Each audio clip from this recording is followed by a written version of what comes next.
Hi, everyone. Welcome to Talks with Gallagher, where we have conversations that inspire and empower. Today, I'm very honored to have Dr. Miller, and he is a mindset integrational specialist, certified human behavioral, specializing in leadership development, organizational cultural development. In January 2022, he retired from the United States federal government after a 30-year career. And during the 15 of those years, he served as a corporate trainer and technical expert. Over the past 25 years, you have served as an independent corporate trainer, executive coach, and keynote speaker. In addition, you are an award-winning filmmaker and author. In 2022, you and your wife founded MI Global, a consulting, training, and coaching firm. And this helps individuals and organizations achieve greater levels of efficiency, productivity, profitability through human behavior based personal, professional, and organizational developments. Wow. Very impressive background you have, Dr. Miller. Thank you so much for being on with Talks with Gallagher. Oh, thank you. I am so happy to be on here with you. And I'm listening to what you said as well. Like, that's really a mouthful. I might need to pick some of that out. Yeah, but I think it's good to do justice to the background that you have had, and it's very honorable of you. So, can you just share just a little bit more about your origin story and like what got you involved initially with working with the federal government? Interesting story. It's called working your way through college. Simple. There's no glitz and glamour about it. Honestly, I was working my way through college. Back I'm 50. I actually be 50. How old am I? That's a shame. I should know my age, right? I'll be 54 this year, next month actually. And during my time, most schools were on a quarter system, and they didn't cost as much as schools do today. So you were able to get a fairly decent job, even if it was retail or something like that, especially if you were still living at home. You could pay your way through college at a state university. And that's basically what I was doing. In my junior year, I had an opportunity to do a co-op position with the Social Security Administration. And that's who I worked for 30 years. Wow. It was the funny thing about it. I was supposed to do 2 years.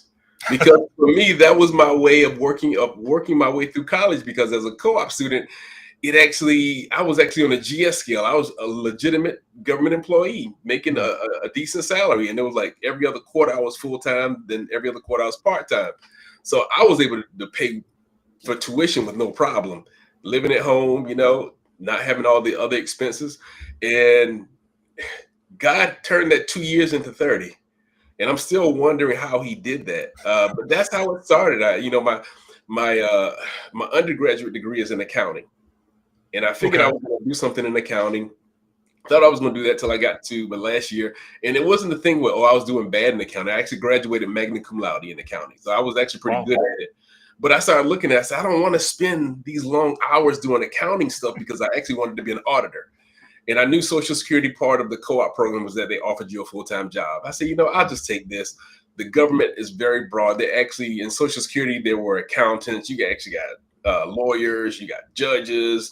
Social Security, believe it or not, has a full array of different industries you can go into. And in the latter years, believe it or not, they even had film and producing because we started having our own training channels and things of that nature.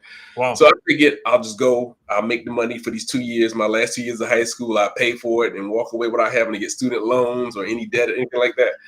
And got there, and God was like, okay, I hear your plans, 2 years, but just I want you there.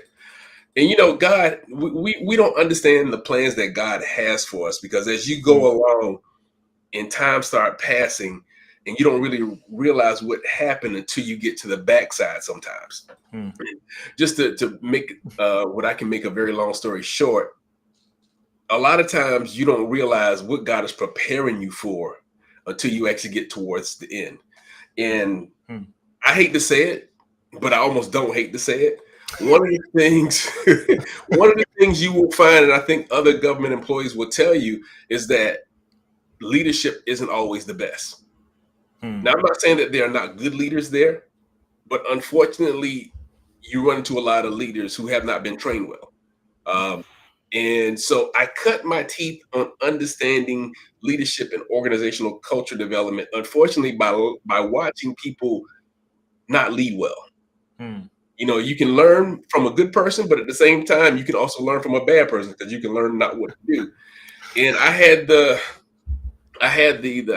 I guess distinct pleasure of seeing several managers that were good, but several that came along that were not very good.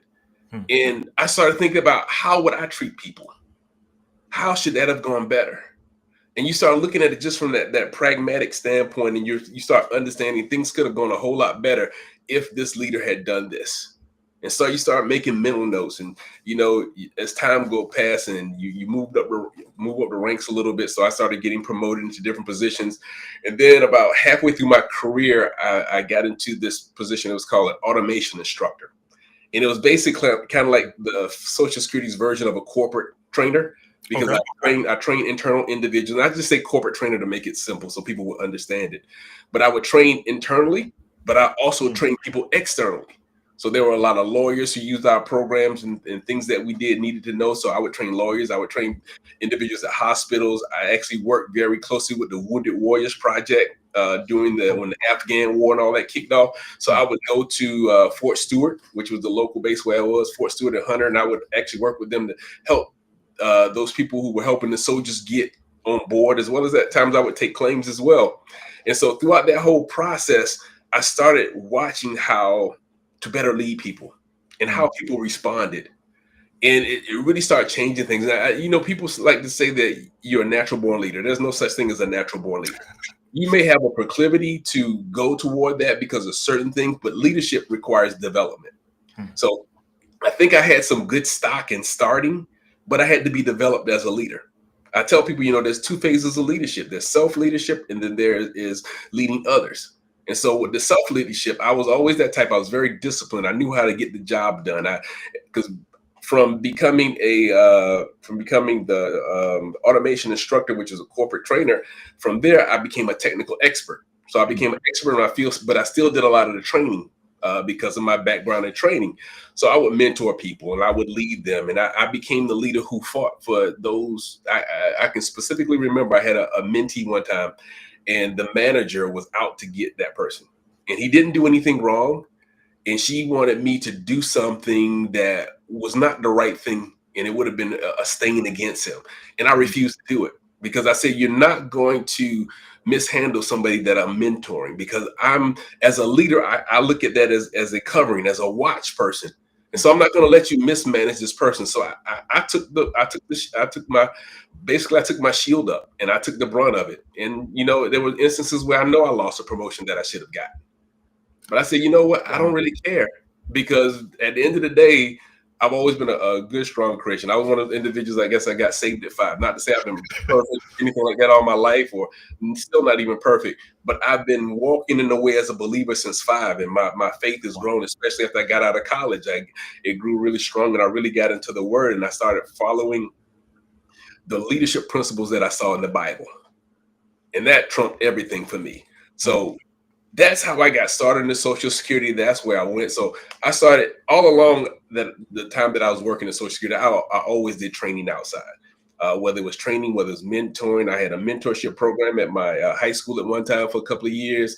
I did various things, whether it was going out training people, teaching people of various things. I was always kind of in that mode, and that helped really give me balance. Because one thing when you train internally doing what Social Security wants you to do, but it's such a great pleasure when you like to train and you get to train the things you want to train. So that's what started my journey into leadership. So, while that is really fascinating, and you kind of hinted at some ethical things that you had to endure while remaining, steadfast in Yes. wanting to maintain high standards of integrity and excellence in your training development. And so, like with over your extensive, 30 some years as a trainer in the government sphere, especially, what are some of the key leadership challenges you encountered, and how did that influence like your approach to cultural development? One of the things that's very interesting about working with the federal government, I think a lot of people who have some insight or understanding about the federal government. Now, and I would say that outside of this current era that we're in, but in past times, it was very hard to fire a federal employee, Mm, especially once you've gotten past your gotten past your probationary period. mm, It was very hard to just get rid of them. You had to be written up and found to do this and do that, and it still can get pushed away. It became an easy thing as opposed to getting rid of people. It was easier to move them to a different assignment or a different position. mm, So looking at things of that nature, what I saw was that, in leadership, and I think a lot of people will agree with this, in really not just today's era, but really eras gone by, you will look at it and say it became more difficult to say that me dangling a paycheck over your head was the motivator. So I learned early on that the best way to motivate people was not to hold that you get paid to do this job. Why don't you do your job? That's not the best motivator. The motivator as a leader is to find a way to motivate that person, to find a way to inspire that person. And what was interesting, God had me on the track of understanding a level of human behavior, and it was just really through his divine grace and guidance and discernment that he gave me. mm, But now on the backside, where I've actually gone out and become a certified human behaviorist, to where I understand human behaviors and personalities at a totally different level, I mm, see what the things that he had me to do. And now I can actually apply those things from a more scientific base, mm, more applicable base, understanding personalities. But the biggest challenge I think in leadership then and even now was finding a way to motivate people, finding a mm, way to encourage them, to guide them, to lead them. That's what leadership is all about. It's mm, not about me telling you what to do, because anybody can tell you what to do, but I might do it and I might give you 50% of what I can give you. But if I mm, can motivate you, if I can connect you to purpose, you know, if I can show you that I'm here to help you, and we build trust and build relationship, those are the type of leaders that get people to say, man, I'll go wherever you want to go. I'll do whatever we got to do, because I know you got my best interest. We're going to serve the people that we serve, and we're going to do a great job and probably have a good time doing it. And so that was the biggest challenge that I realized, that leaders have to understand how to motivate people. mm. That wow. Yes, indeed. So, in your, experience with being, certified with a human behavior specialist, like what are some of the main motivators that you have seen? Um, you know, uh, you know, there could be, managers listening, or even those that are under management, right? But what would you say to those people on how to help them in creating like a healthy, work culture, and where, because it seems like we hear some of these stories where it's like a toxic work culture and avoiding toxic bosses and stuff like that. Like, how can a boss be healthy, right? How can an employee be healthy, right? How can we have healthy work culture? When I teach people how to build good organizational culture, I tell them they have to do two things. They have to create the climate, and this is the leader that I'm talking specifically about. You have to Mm, create the climate, and then you have to create an environment, or establish an environment to support that culture. And just think about it from a science perspective. If you take something and you take a culture and you actually put it in a jar, a little beaker, or whatever you have, in order for that culture to grow and do what you want it to do, you have to put the right environment. So if it requires sun, if it requires heat, if it requires cold, the same thing comes with organizational culture. And believe it or not, it's not just organizational culture from a work dynamic, but it's also family culture, it's church culture. mm, What we're talking about applies across the board. So what I teach yeah, people, I teach leaders and even non-leaders, I teach them how to understand human behavior, and I teach them how to build culture based on personality. If you study human behavior and personality, you'll understand that the key things that everyone needs to build the right culture and to maintain it is to be able to provide the wants and the needs of individuals according to personality. Now, I truly believe in that math dichotomy of the least common denominator. hmm So if you think about it, a lot of people want to build cultures based on diversities, mm, and there are a million and one diversities.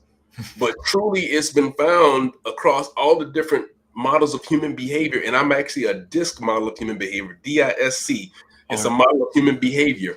But pretty much all of them agree that there are 4 different types of personalities everybody will fit into. And you can be a blend between those 4, but there's 4 primary personality types.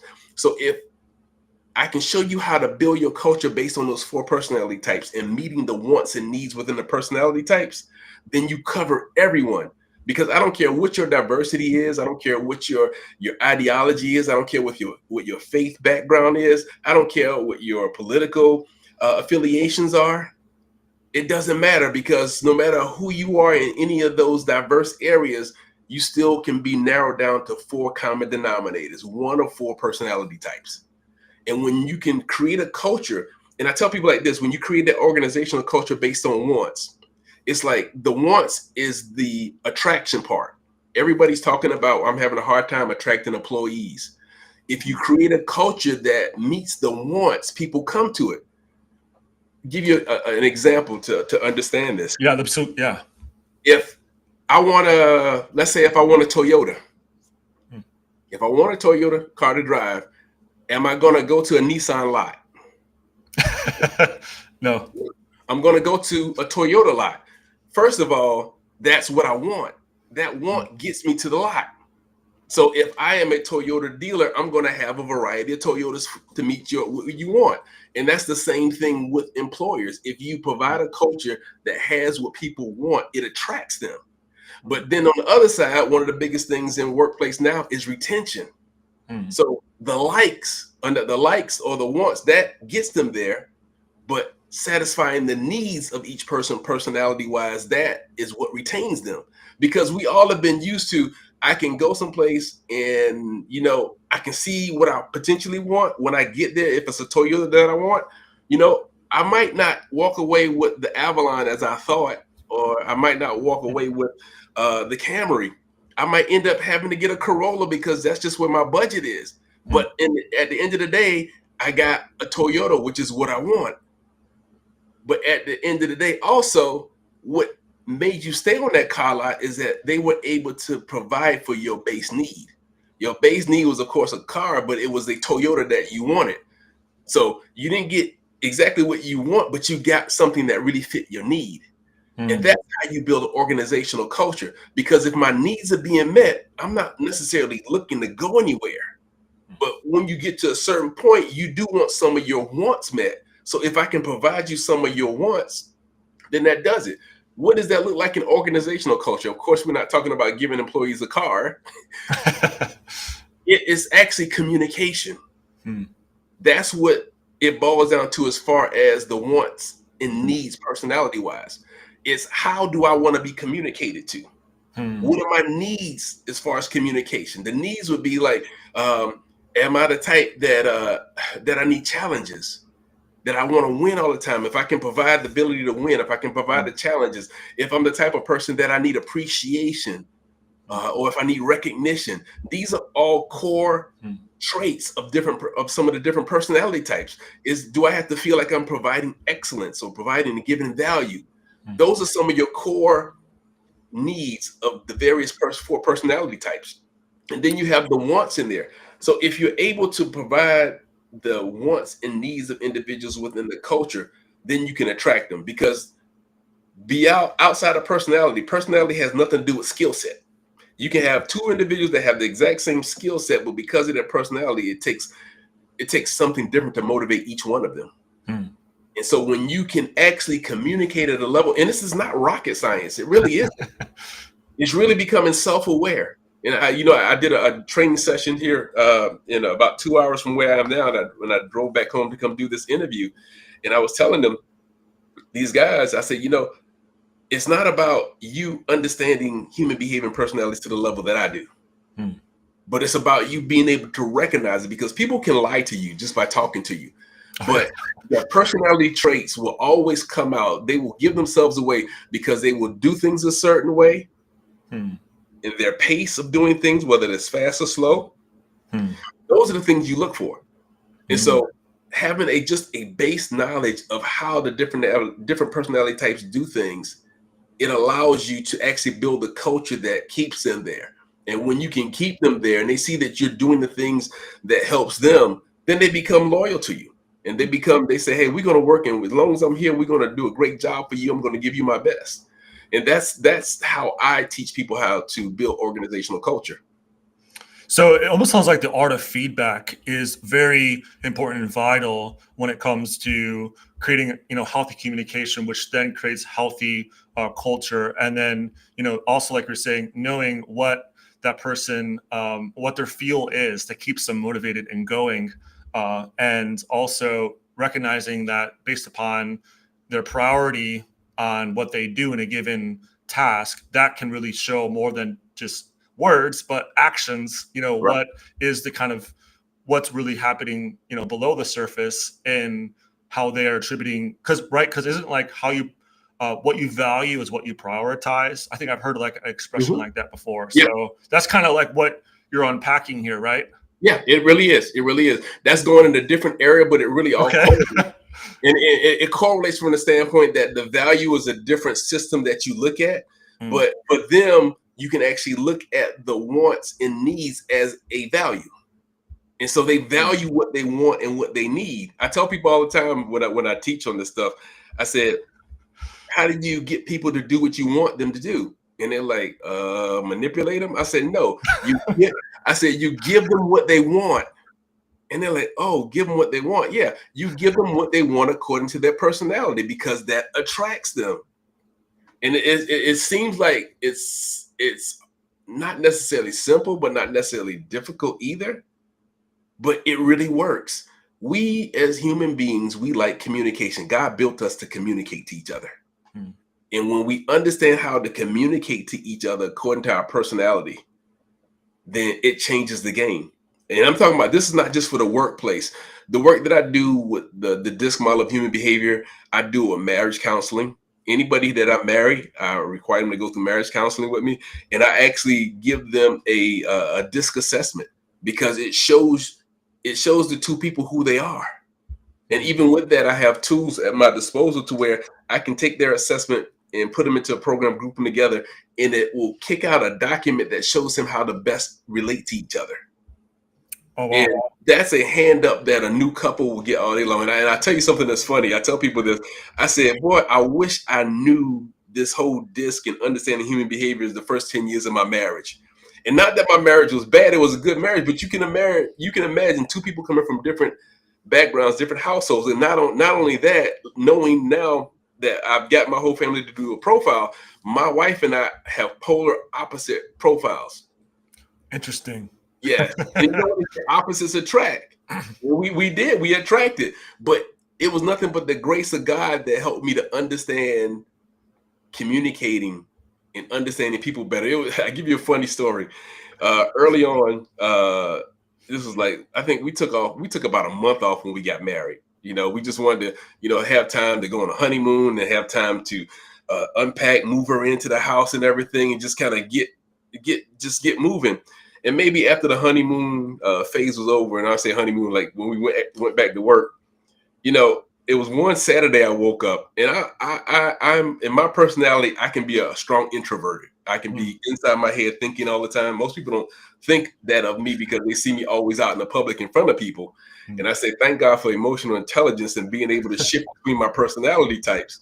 But I was in the shower washing up, and I guess she got fed up at some point in time. She'd been dealing with something. And I'm like, she came in and pulled the shower curtain back.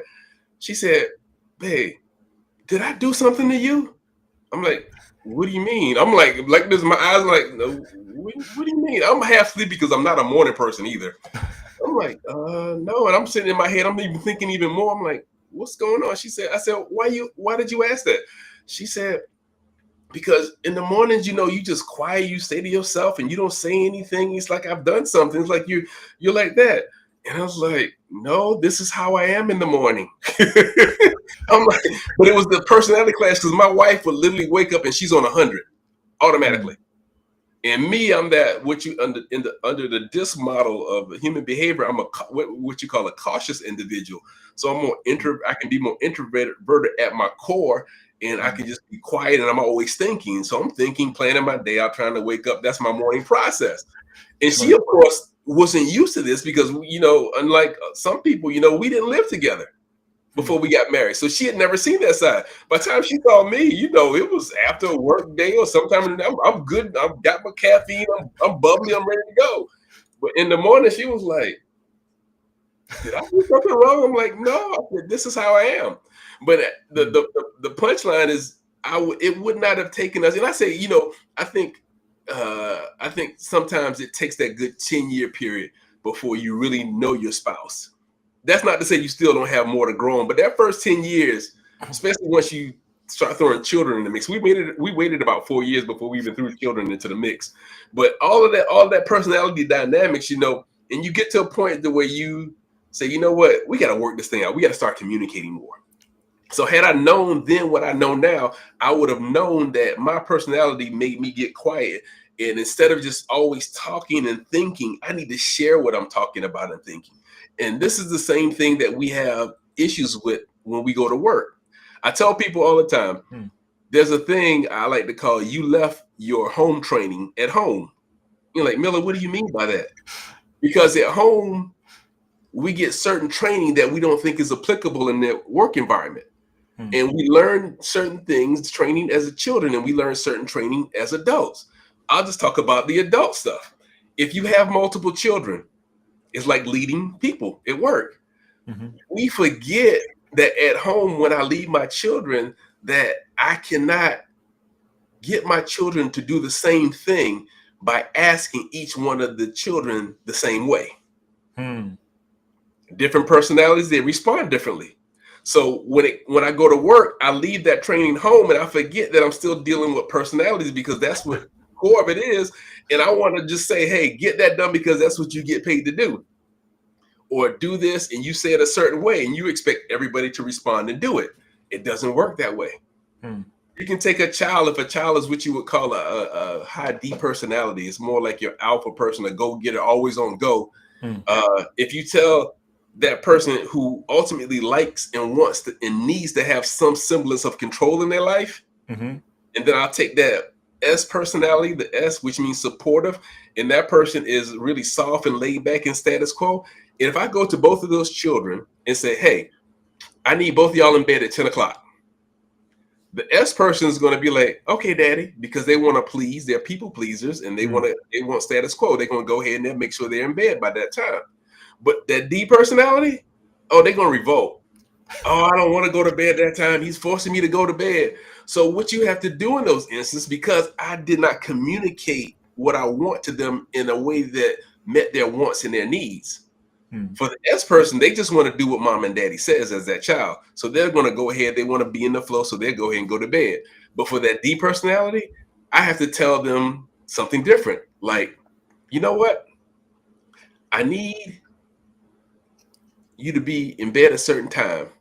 But I tell you what, you can go to bed whatever time you want, just as long as you get to bed by 10 o'clock. Now, you hearing what I said, did I really say anything different? At the end of the day, no. No, exactly. At the end of the day, my bottom line was, you can go to bed anytime, but by 10 o'clock, I want you in the bed. But what that does communication-wise to an individual who's a high D, that makes them feel that they have control. I can go, Dad said I can go to bed anytime I want, just as long as I'm in bed by 10. They overlooked that part, but they heard what they wanted to, which was the fact that he gave me control. He gave me control over the time that I go to bed.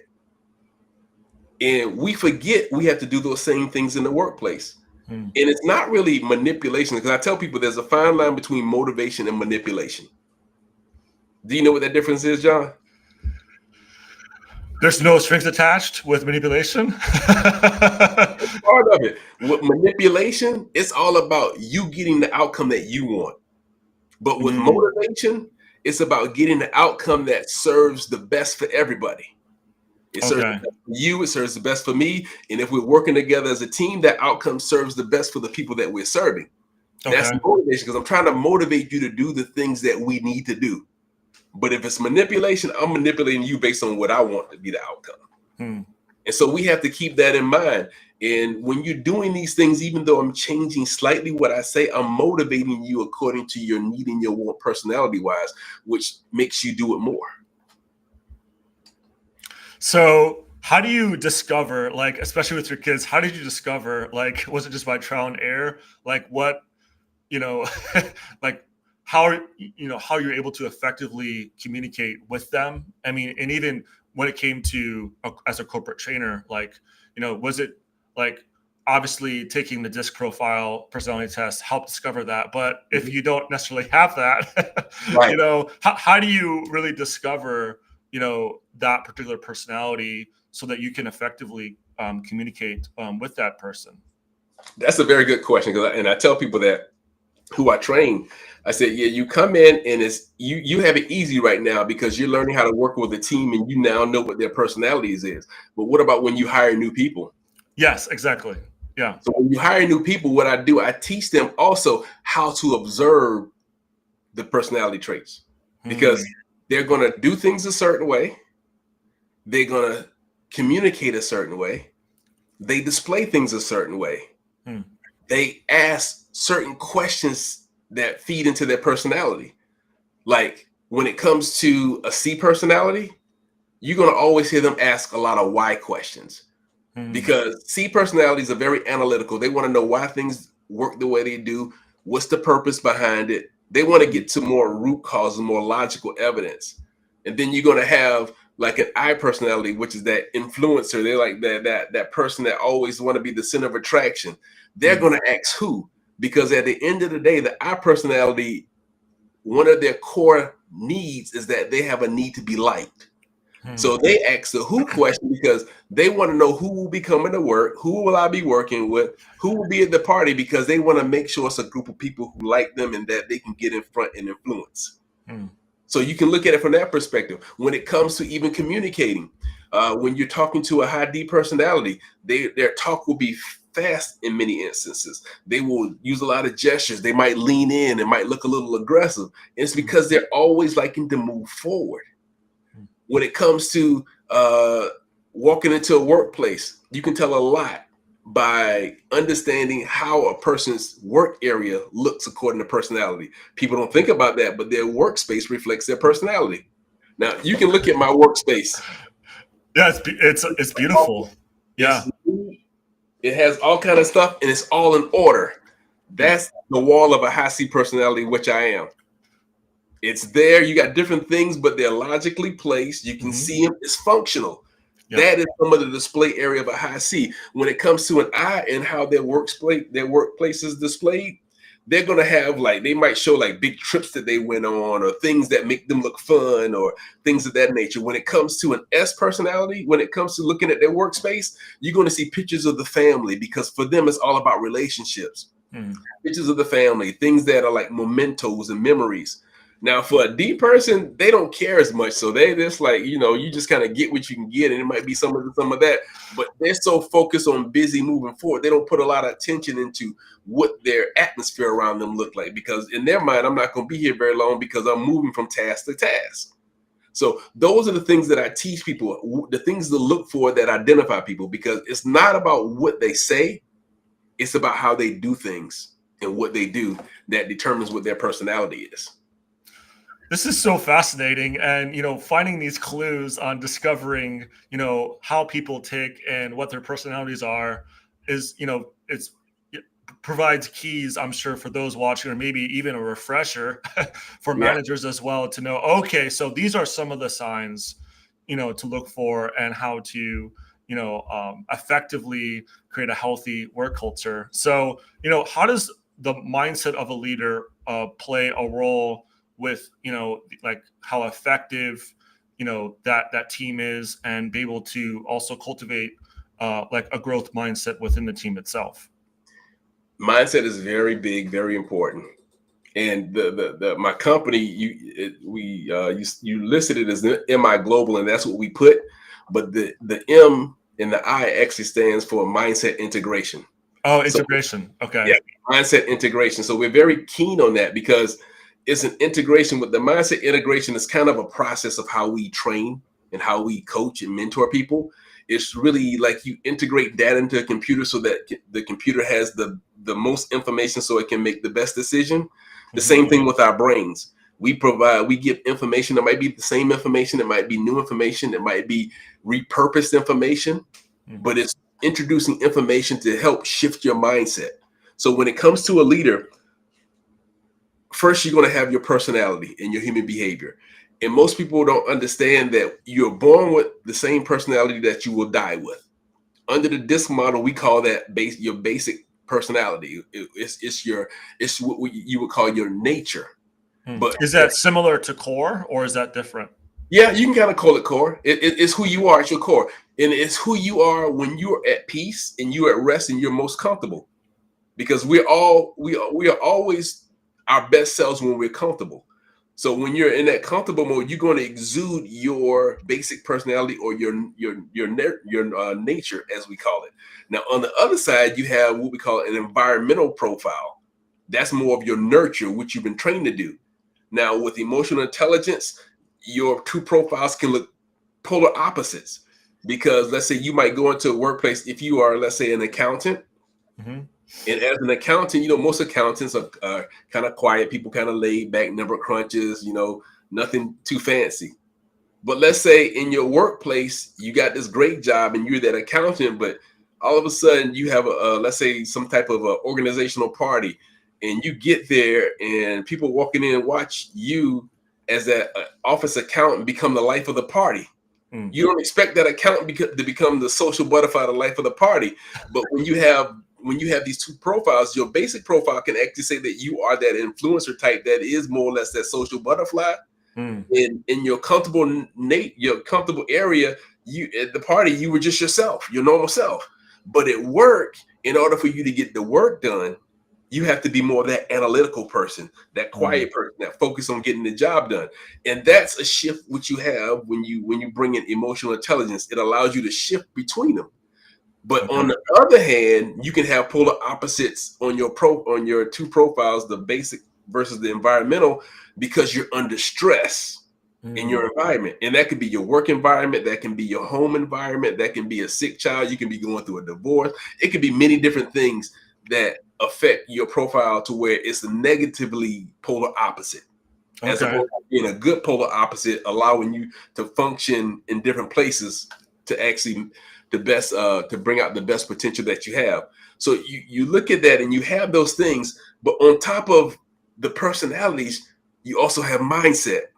Yes. Because what mindset will do, you spoke about the growth mindset, and of course you have a fixed mindset as well. You can have those two things, that growth mindset and the fixed mindset.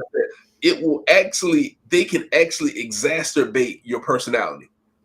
And either way, they can make it worse. If you have a growth mindset, that can come in and work with your personalities and make it better. You can enhance yourself. But if you have a fixed mindset, the fixed mindset is going to tell you that you are who you are from birth to death.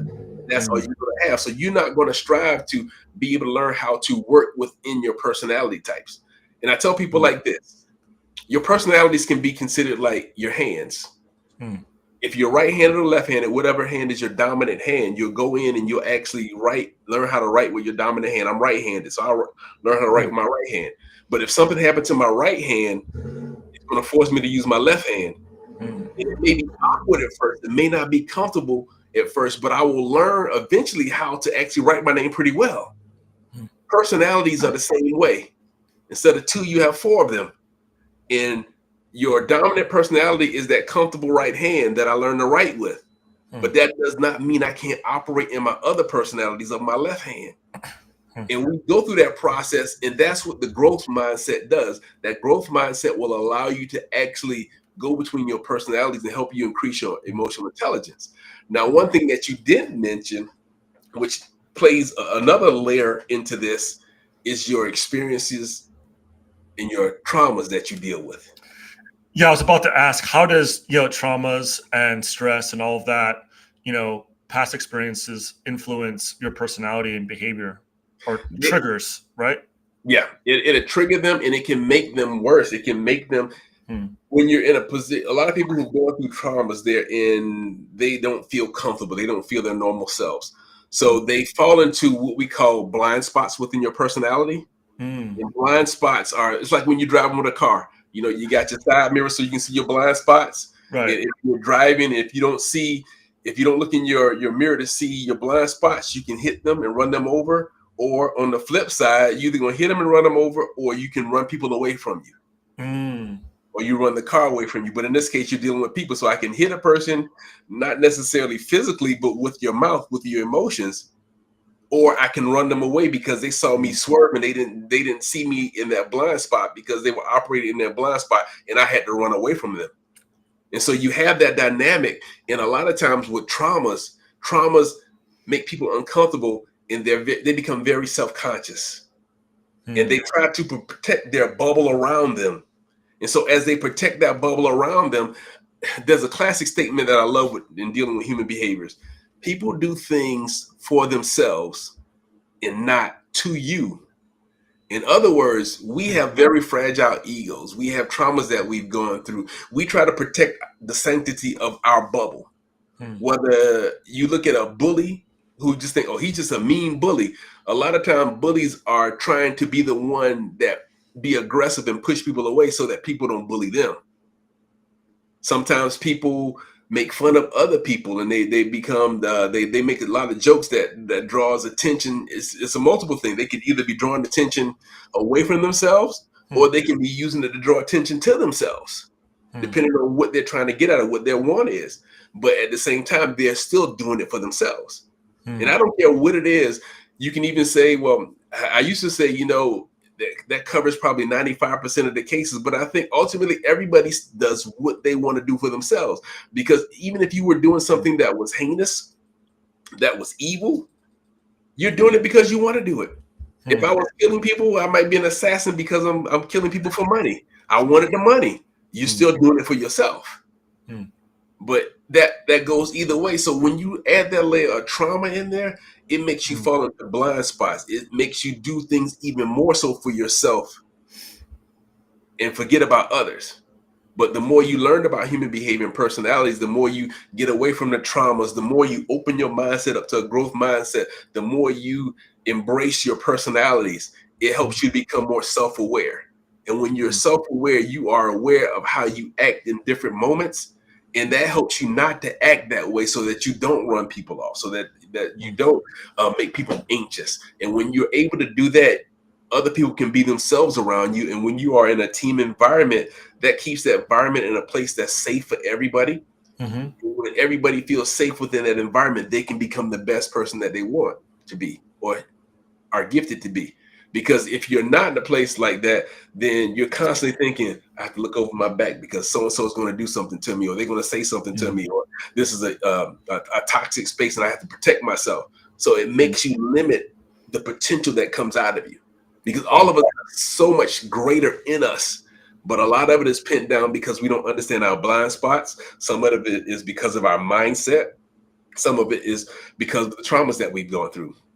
And this is a Christian leading podcast, and we always have to understand that deliverance is needed. It's not always the spooky crawling on the ground demon coming out type of thing. Sometimes deliverance starts by simply, and this is really to the extent that a lot of people need to go through, is that you need to forgive people. You have to forgive people and you have to forgive yourself, because when unforgiveness, it keeps all of that in, it bottles all of that in.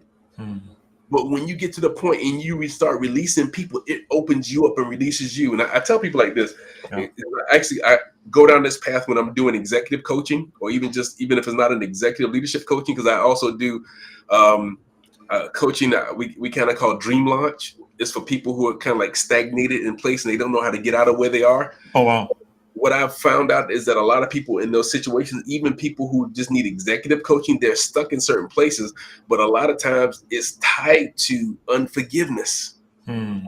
People go through periods of time and things happen to them, and either they're blaming themselves for what happened or they're blaming others. And they need to release that. Because think about it, what it says scripturally. from a scripture perspective, which that's where we get the whole thing of forgiveness. That's where we get the whole debt forgiveness in the natural realm. We get that from the Bible, because the Bible says that if you cast your if you throw your sins and your sins, you confess your sins in the sea of forgiveness, ask for forgiveness. And I'm doing some gross paraphrasing, but it's like God separates. Says like it's as if I never knew you did what you did. That's that model of forgiveness we have to take into our own lives. If we're able to go and ask for forgiveness from God and He forgets that we did it, forget means that, what are you talking about? I don't know what you did. But because we hold on to unforgiveness, we're constantly remembering the incident. We're constantly remembering the trauma that came out of that instance. And that trauma holds us because we are afraid. If somebody jilted you, if you are a man or woman, you were dating somebody and they did you wrong, you're going to constantly, until you forgive that person and even forgive yourself, you're holding on to some of the outcomes that happen. That trauma outcome, you're holding on to the fact that, I can't trust men or I can't trust women. And that's going to affect you relationship wise. That's going to affect you in business. That's going to affect you because in business, you have to trust people. In organizations, you have to trust people. Yeah. So that simple one trauma that created distrust bloomed into this whole thing of you not trusting people throughout your whole career, whether it was a personal relationship or business relationship. And a lot of people don't see that connection. There's so many connections from unforgiveness and letting it go, because when you truly forgive, that doesn't mean you don't forget. But I think a lot of people always say, well, I forgave him, but I didn't forget about it. No, you have to forget it you have to forgive and let it go. Yes, you can remember it, because the Bible says you need to guard your heart above all. You need to guard your heart. So that means you need to remember who did certain things, especially if they have not transform their lives to where they don't do that type of thing anymore. But we have to get to the point where we forgive them and release it, because as we release it, we forget about it. And what you're doing, you don't forget necessarily about the incident, what happened, because you need that to guard your heart. But what you do is you forget the sting that it caused in your life. You forget the trauma that it caused. And that's the true level of forgiveness, because forgiveness is as if it never happened. And so a similar incident can pop up for somebody who hasn't been healed, and it could be really two totally different things. But because that new incident resembles the outcome of a past trauma, they correlate all of it together. They're back in that full-blown mode, and they're like, oh my God, I'm going through this, and they run away from people. You've heard people who self-sabotage. A lot of self-sabotaging is because of that. They're seeing things that pop up it resembles what happened before, and they're so afraid of it that they're running away from those pain points.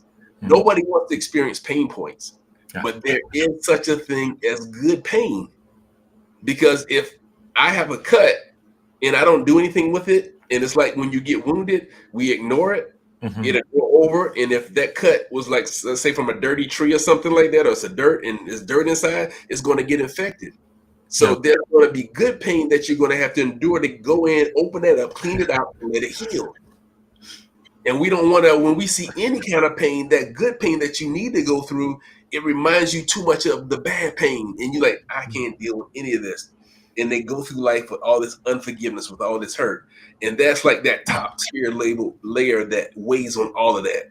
So you go from just understanding yourself and your personalities to dealing with the mindset that you have, trying to get that right. And then you start dealing with the traumas and stuff. So as you kind of weed your way throughout all of that, when you can get a grasp of all of that and start healing and learning and growing within all of that, then you become a dynamic leader. It's actually, I call that type of leader an uncommon leader, because the uncommon leader, the basic principles of uncommon leader is that they're going to know how to take care of the needs of the people. They're going to know how to take care of the mission and take care of the needs of the people that they serve. That's an uncommon leader. You don't see many of those people. No. And actually, believe it or not, my whole process, that whole thought process of the uncommon leader, that came from when I was working with the federal government. It really did. Oh, because really? I didn't see many uncommon leaders, and I was asked to come in and do a speech to a MBA level leadership class.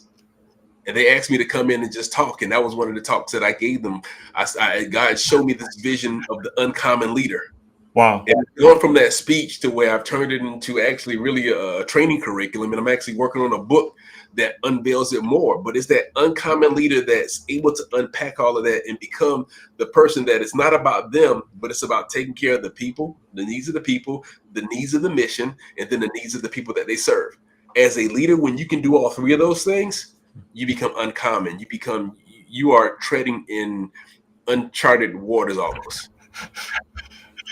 Wow. So this is so amazing. To kind of bring this to greater light, and you know how like unresolved emotional trauma, whether that's unforgiveness or whatever that might be, right? Whatever anger, whatever that package is, that could put like blinders on you. Could put like it could hinder your perception of people, places, and situations, right?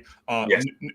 Newer future ones where when you're able to resolve the forgiveness and all the other things that we talked about, then your emotional intelligence gets boosted, right? And you be able Yes. to be that healthy leader in Yes. your workplace, right? Yes. Yes.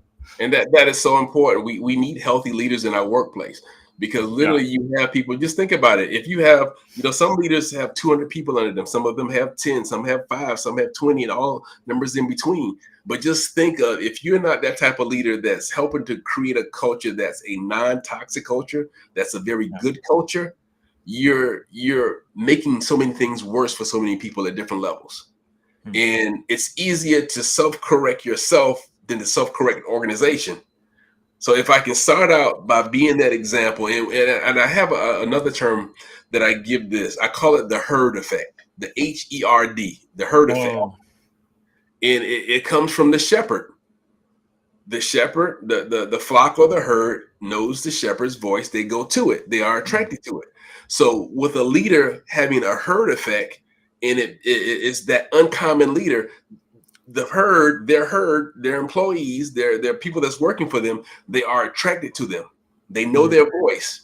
And in order to be an uncommon leader, you have to have that herd effect. Because with the herd effect, you become the type of leader that people want to actually work for you. And you may have encountered people like that. You say, man, I don't care what he does. I just like working for him. He takes care of us. He makes sure we get the best of everything. He takes care of, even he helps us with things that go on in our personal life, and he just makes sure we have everything that we need in place so that we can perform at our best. Hmm. And that's part of that herd effect, being able to Okay. provide that environment, being able to draw people in. And believe it or not, that whole concept, I call it the shepherding template. It actually Hmm. comes from, it started as biblical. That's how God spoke it to me, but he had me do research on it. The term shepherd in its original context actually means leader. If Hmm. you go back to like I think sixth dynasty of the Babylonians, of all places, with Hammurabi. Hammurabi came up with the Hammurabi Code. He was like one of the first codes of ethics and leadership. They actually referred to him as a shepherd because the shepherd was actually, in order for a leader, it was really more like the actual king leader, but for that leader to be considered a shepherd, he had to provide the pasture for them to go into. He provided for their needs. He protected Hmm. them. All the things that a good leader needs. So out of that, God speaking that to me, it morphed into that shepherding template, and part of that is that herd effect, being able to attract the people to work for you, which is something that you don't see very often either. Yeah, no, you don't. But for those emerging leaders and even current season leaders, this is a great foundational uh, episode to help spur them on to creating that healthy cultural workplace. And I Right. feel like we've just scratched the surface and we're just at the top of the hour here. But this has been such an amazing conversation. And, it's definitely needed now today. It seems like there isn't, it's like, as managers, they're just kind of expected to manage, but there's not really always like professional development for them to become and Right. be a great effective manager or leader, right? Because we're all leaders at the end of the day, but it just seems like especially in different workplaces, it's just seems like they want you to get your what they paid you and your skill and what you've done, but not necessarily you know that professional, development as a person, those soft skills, that emotional, spiritual development, right? That's kind of, oh, that's something you just do on your own, right? But not Mhm. necessarily intentionally pursued as an individual. And so I think this conversation helps and will help inspire others to cultivate that greater in their life, personally and professionally. Yeah, and just to even give you a little small fact, there's been a lot of research done. I think Harvard's done a study, and some other institutions like that have done a study, and you can actually pretty much Google this. They have pretty much determined that 85% of the work environment is dominated by those soft skills that we've just been talking about: leadership, Okay. communication. 85%. The other 15% of doing your job is in the technical aspect. You do video and film. Mhm. Going into that, that's like, let's say 15% of what I do is actually understand the technical knowledge of doing that. But as we talked a little bit beforehand, knowing how to talk to people, communicate, getting the best out of them so that they look good on camera. That's 85% of the job. People can talk all day long, and they don't want to. They don't want to hear what you recorded because it came across just like, what is that? Right. If you can get it out of them and get them comfortable and just get them really being themselves, that's a soft skill. And that's the same thing with leadership, motivating people to be able to pull the best out of them, for them to actually tap in from a level of comfort and give you their best, their greatest potential. Absolutely. Well, guys, don't forget to like, share, and subscribe to this episode for those that just need a greater empowerment and invigoration as a leader, and how to create healthy workplaces, and how to recognize certain personalities and communicate with them effectively and become an effective communicator. This is the episode that you need to share with your colleagues, your coworkers, maybe even your friends and family, to help them spur on to have become the best leaders that they are called to be today. So thank you so much, Dr. Miller, for being on Talks with Gallagher. Is there anything else you want to share before we close? I love to lead people with this, and this kind of helps start shifting that mindset for them. Always remember, now I mentioned this before, but I like to always remember that. I like to always mention this again. Remember that people do things for themselves and not to you. When you walk into situations, especially conflict situation, remembering that this person is not necessarily acting in a manner that they're really trying to do something in a bad way to me, but there's something deeper possibly that they're protecting themselves against. At least that's the beginning of awareness to help you put a pause and say, you know what, before I fly off the handle, let me breathe and let me take a different approach in how I talk to this person, because that little bit of grace you give them, Mm-hmm. may be the grace that changes everything relationship wise between you and that person. Yes, for sure. I can see that definitely. So where can people find more information about you and MI Global? You can go to my website, mindsetintegrationspecialist.com. That's a long title. We have to put it in the comments on social media, but it's mindsetintegrationspecialist.com. Contact information about our trainings and the other things. You can also pretty much catch me on any platform. I post pretty much to all of the platforms. So there you have it, guys. Check out Dr. Miller's website, and he has a variety of resources there. And if you want to book a time for him to speak or to train at your business, go there and find more information on how you can do that. Well, everyone, thank you so much for watching and listening with Talks with Gallagher. If you want to support the future of this podcast, go to talkswithgallagher.com. And until next time, we'll see you soon. Bye, everyone.